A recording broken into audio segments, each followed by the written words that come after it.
Hello, నేను doctor Vivek Vardhan Veerapaneni, శ్వాస హాస్పిటల్లో కన్సల్టెంట్ అలర్జిస్ట్ అండ్ పల్మాలజిస్ట్.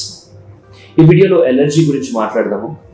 ఎలర్జీ అంటే మనకి ఏదైనా పడకపోతే దాన్ని ఎలర్జీ అంటాం. అది ఫుడ్ ఐటమ్ అవ్వచ్చు, మనం పీల్చే వస్తువు అవ్వచ్చు, పీల్చే ఐటమ్ అవ్వచ్చు. సో ఈ ఎలర్జీస్ అనేవి డిఫరెంట్ టైప్స్ ఉంటాయి.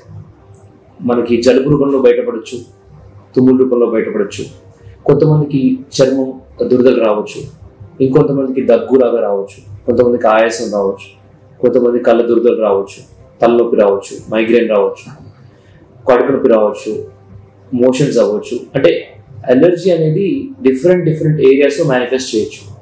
అది ఎక్కడన్నా ఉండొచ్చు. సో అసలు ఈ ఎలర్జీ అంటే ఏంటి, ఎందుకు వస్తుంది, ఎవరికి వస్తుంది, దీనికి ఏం ట్రీట్మెంట్ ఆప్షన్స్ ఉన్నాయి, అసలు ఎలర్జీ అనే పేషెంట్కి సరైన ట్రీట్మెంట్ దొరకకుండా ఉండడానికి కారణాలు ఏంటి?